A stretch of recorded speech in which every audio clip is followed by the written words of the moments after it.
Lightness you're describing, Harry, is called being high. I mean, it brings new meaning to your highness. Exactly. I think that this is a dangerous conversation. New nickname, Your Highness. They used to call him Your Highness, but now that phrase takes on a completely different meaning. The tightness in his jaw, the vacancy in his eyes, the way he stands stiffly next to Meghan, almost like he's not really there. It's the kind of behavior that has people whispering again. Only this time, they're not asking where Harry went wrong, they're asking how much longer he can keep pretending that everything's fine. And as for Meghan, well, let's just say her big comeback turned out to be less royal revolution and more Pinterest parody gone wrong. Before we dig into the cracks that are now fully visible in this royal escape fantasy, take a second to subscribe. What you're about to hear is not some recycled tabloid gossip, it's a full unraveling, a slow-motion collapse that even the Sussexes themselves can't deny anymore. This is what happens when the illusion finally breaks. It all started with a relaunch. Meghan Markle, former actress, former working royal, and current Duchess of Curated Aesthetics, decided to give her lifestyle brand another go.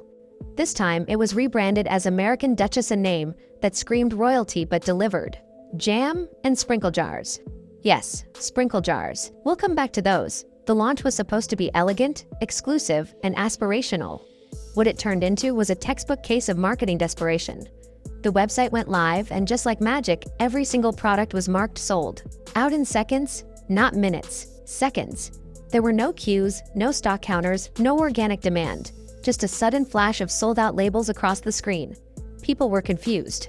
Some even refreshed the page obsessively, thinking there must be a glitch. But there wasn't. It was just another PR sleight of hand create. Fake scarcity, spark hype, get headlines. It might have worked once, but people are smarter now.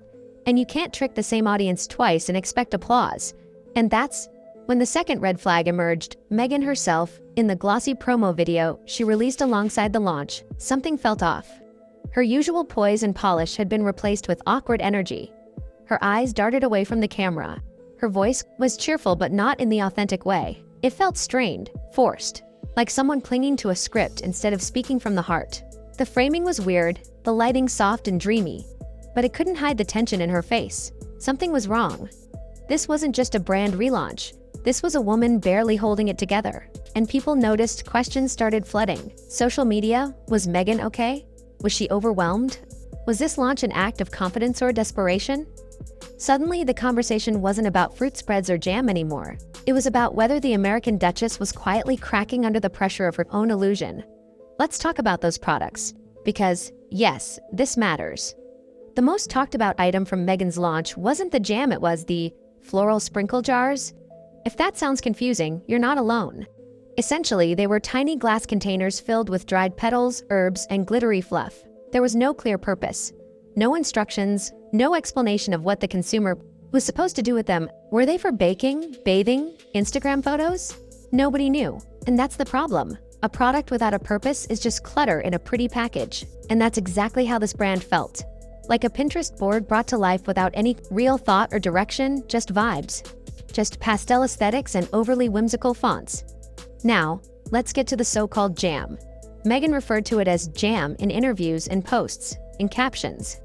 She even made sure to mention it was artisanally crafted using ingredients from a California orchard. But then the jam experts weighed in. Yes, those exist, and they weren't impressed.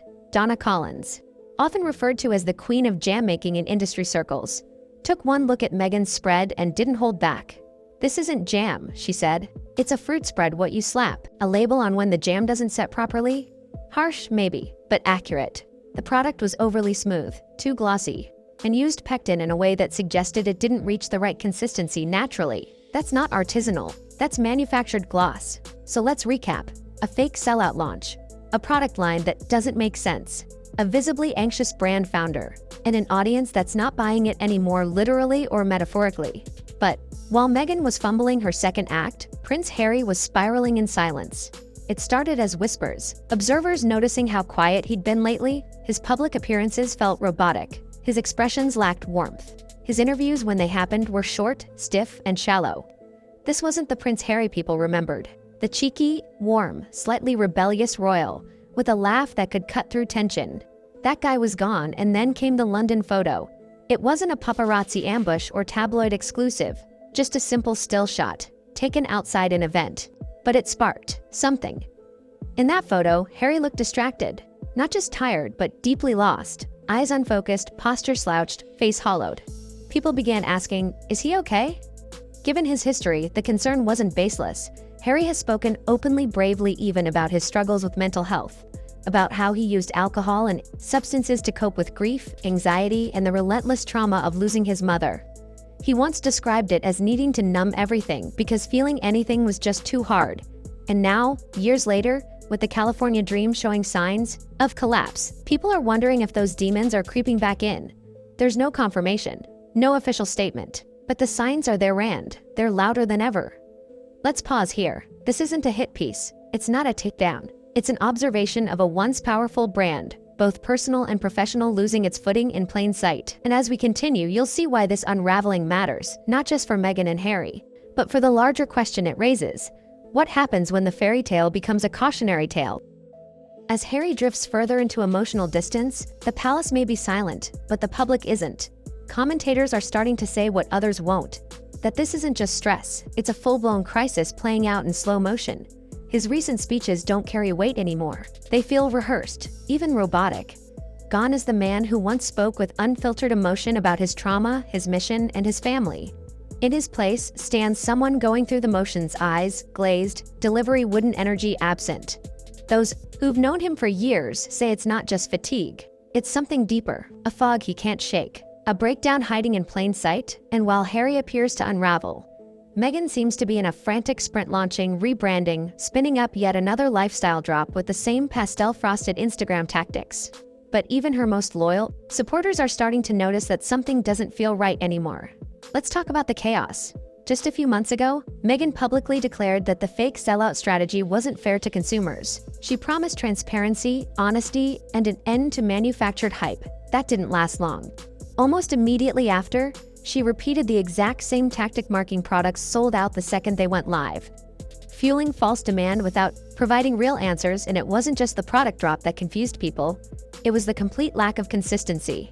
One day, she announced nothing new would be released for the rest of the year. The next day, surprise, a fresh batch of jars appeared out of nowhere, accompanied by the same whimsical captions and filtered photo shoots. No explanation, no plan, just vibes.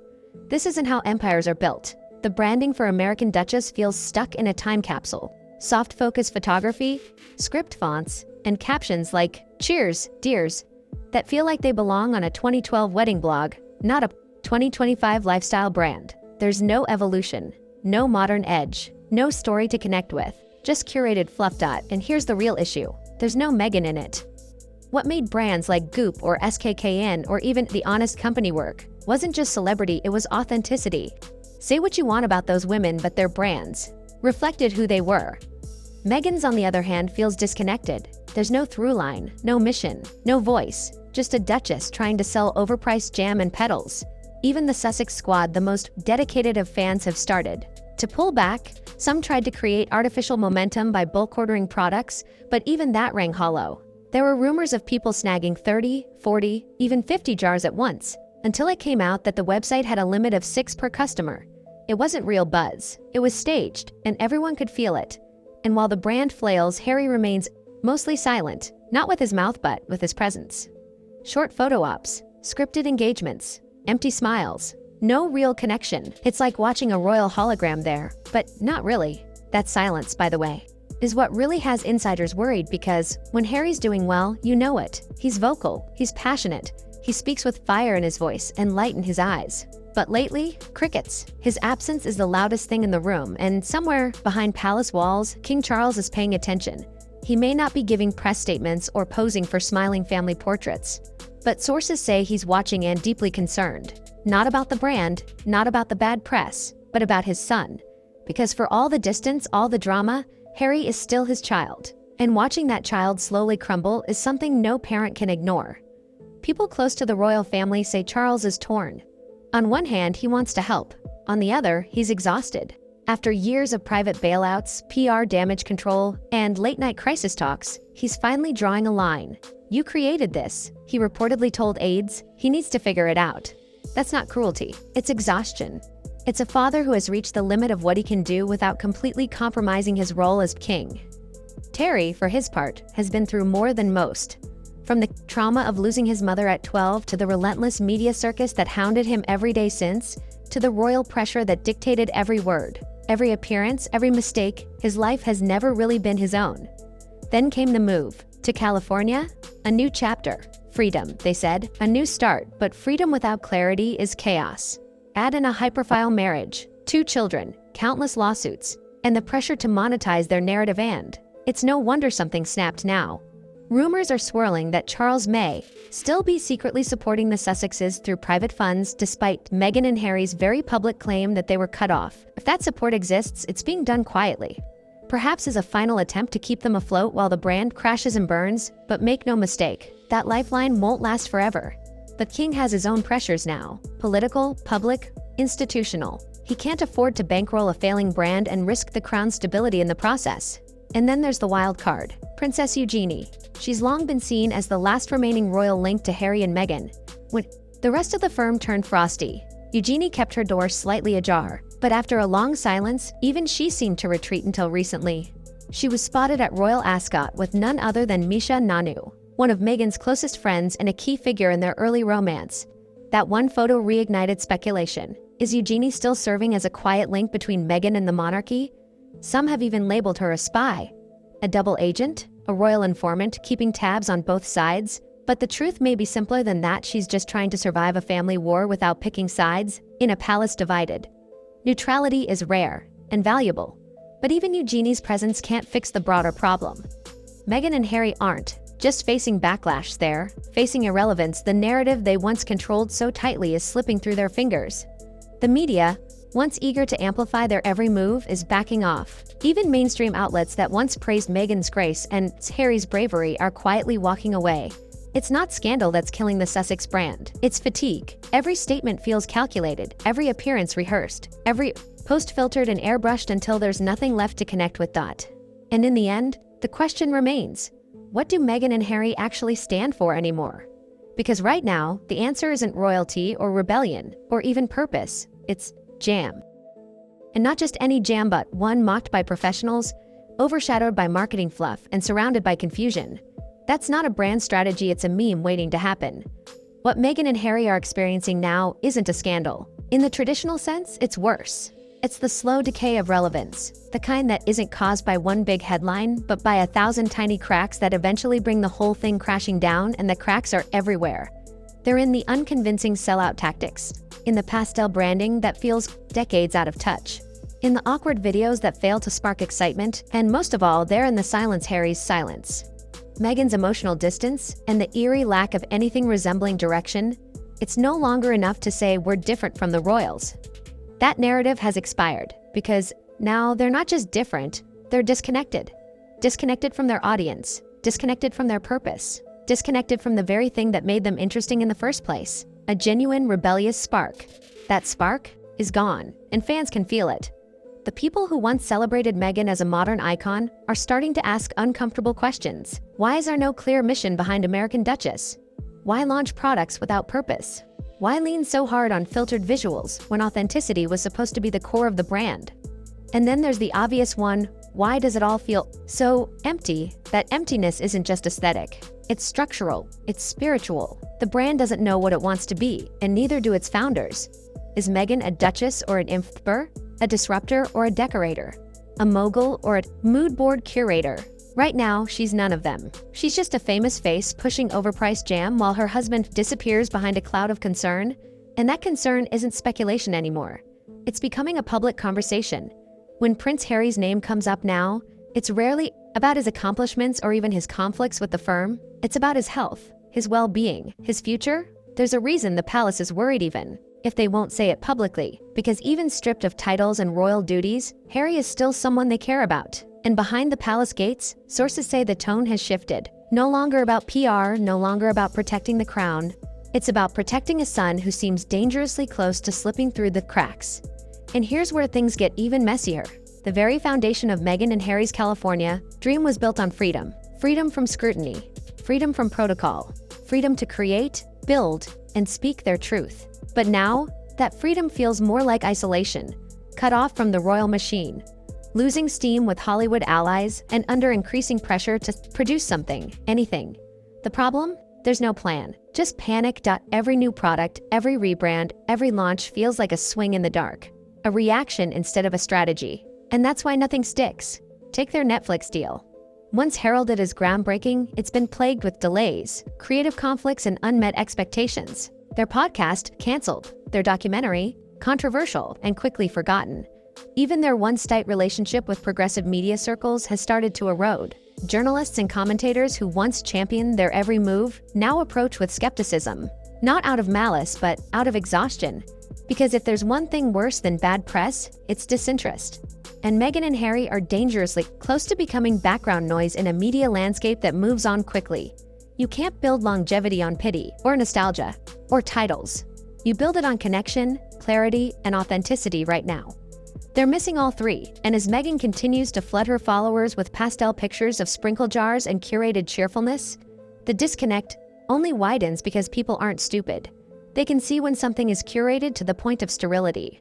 They can feel when there's no real emotion behind the smile, and most importantly, they can sense when someone's losing control. Of their story, Meghan isn't just battling a failed product launch. She's battling a narrative that's slipping away from her. The image she spent years cultivating is being eroded by half-baked strategies, lackluster products, and a growing sense that the magic is gone. And Harry, he's barely in the picture anymore. When he does appear, it's brief, controlled almost. Ghost-like, there's no fire, no conviction. Just a man who looks like he's trying desperately to hold it together. And that raises a terrifying question. What happens if he can't? Because this isn't just about public image anymore. It's about mental health, about emotional safety, about a man who has openly admitted to battling demons and who now seems to be losing that battle again. And that's not something a palace can spin away. It's not something a brand can cover up. It's real and it's raw, and it demands something Meghan and Harry haven't shown in a long time. Vulnerability.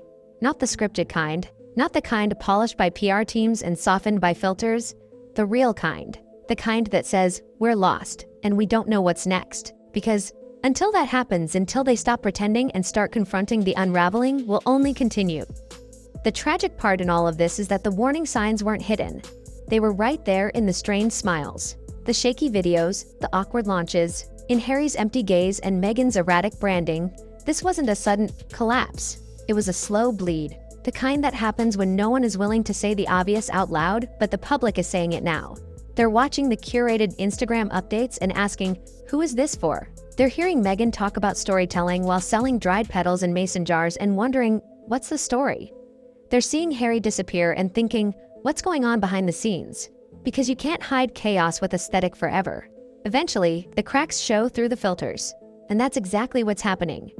There was a time when Meghan and Harry had the world's attention, when they could command headlines with a single quote, when their message about freedom, healing, and change felt fresh and urgent. But that time has passed.